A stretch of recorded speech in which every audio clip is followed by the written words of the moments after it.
1980년대 일본은 주가가 4만 포인트를 찍을 정도로 엄청난 호황을 누렸습니다. 도쿄의 땅값은 뉴욕 전체를 살 수 있을 정도였습니다.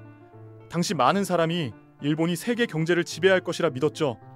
그런데 지금 일본은 30년째 제자리입니다.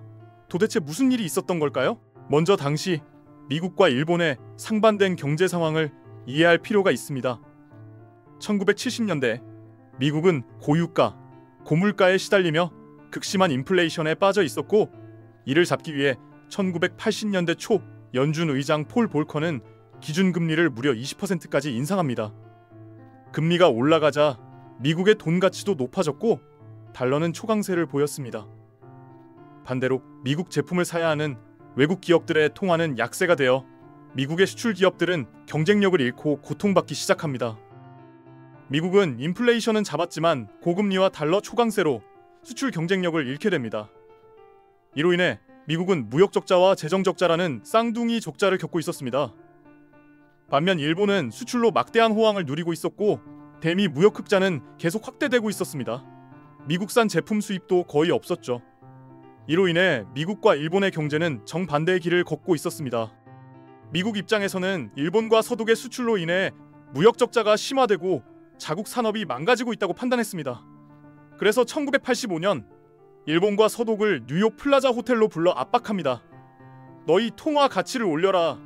그래야 미국 제품이 싸져서 수출이 되잖아. 이게 바로 플라자 합의입니다. 일본이 미국의 요청을 받아들인 이유는 다음과 같습니다. 첫째, 미국의 강력한 외교적 압박. 둘째, 미국에 대한 안보 의존도. 셋째, 엔화 강세가 일본 기업에 치명적이진 않을 거라는 계산. 그리고 넷째, 미국과 협조를 통한 장기적 이익 기대. 결국 일본은 플라자 합의에 응했고 그 결과 엔화 환율은 50% 가까이 하락합니다. 즉 엔화의 가치는 2배 이상 절상된 것입니다. 그에 따라 일본 수출 기업들은 막대한 타격을 입게 됩니다. 문제는 그 다음이었습니다. 수출 기업의 타격을 만회하기 위해 일본은 금리를 인하했고 자산 버블이 형성되기 시작합니다. 한편 미국은 달러 약세가 지나치다고 판단하고 물가 상승과 시장 불안을 우려하게 됩니다. 그래서 1987년 2월 미국은 파리의 루브르에서 다시 말합니다. 이제 환율 조정은 멈추자. 앞으로는 각국이 내수를 키우고 재정, 금융 정책으로 성장하자. 이것이 루브르 합의입니다. 루브르 합의의 핵심은 플라자 합의를 종료하고 더 이상 인위적인 환율 조정은 하지 않겠다는 것과 일본과 서독은 내수를 부양해서 미국 제품에 대한 수입을 확대하라는 것입니다. 그렇다면 일본은 왜 플라자 합의에 이어 루브르 합의에도 동의했을까요? 지속적인 엔화 강세로 수출 기업들의 타격이 심각해 더는 버티기 어려운 상태였고 환율 안정은 일본에게도 필요했습니다. 또한 내수 활성화는 오히려 국내 기업과 금융권에게 새로운 기회처럼 보였고 당시 냉전 상황 속에서 미국과의 외교, 경제적 갈등을 피하며 동맹을 유지하는 것도 중요했기 때문입니다. 이후 일본은 내수를 키우기 위해 금리를 낮추고 대출을 풀기 시작합니다. 그 결과 부동산과 주식시장으로 돈이 몰리며 자산 버블이 심화됩니다.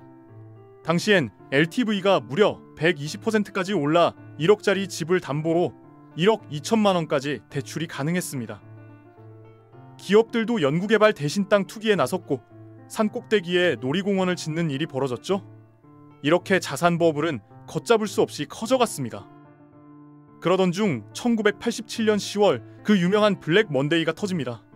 미국 증시가 하루 만에 무려 20% 이상 폭락했고 전 세계가 충격에 빠졌습니다. 그때 일본은 어떤 상황이었을까요? 경기는 과열되고 자산은 폭등했지만 엔고와 저유가 덕분에 물가는 안정된 매우 특이한 경제 상황이었습니다. 자산 버블을 끄려면 금리를 올려야 했지만 세계 경제 불안과 낮은 물가를 이유로 일본 중앙은행은 금리 인상을 단행하지 못합니다. 버블을 잡을 마지막 기회를 놓친 셈이었습니다. 결국 1990년대 초 주가와 부동산 가격이 붕괴되기 시작합니다. 기업은 연쇄적으로 도산하고 은행은 부실 채권으로 무너졌습니다. 일본 경제는 잃어버린 20년이라는 장기 침체의 늪에 빠지게 됩니다. 기업과 가게 모두 부채 축소 모드에 들어갔고 정부가 재정을 아무리 투입해도 소비와 투자는 살아나지 않았습니다. 그리고 일본의 중앙은행은 버블 붕괴 이후에도 적극적으로 대응하지 못한 채 침체는 더욱 길어졌습니다. 일본의 버블 붕괴에서 얻을 수 있는 교훈은 분명합니다. 금리와 환율은 단순한 수치가 아닙니다. 그 자체가 정책과 자산 시장을 움직이는 힘입니다. 물가가 낮다고 해서 경제가 안전한 것은 아닙니다. 자산 가격이 오를 때 정부가 어떤 신호를 주는지를 우리는 반드시 주목해야 합니다. 일본의 1980년대 경제는 환율 조정, 저금리, 정책 실패가 만들어낸 완벽한 버블이었습니다. 버블을 키운 건 탐욕이었고 버블을 방치한 건 무능이었습니다. 지금의 우리는 일본의 그 실수를 되풀이하지 않을 준비가 되어 있을까요?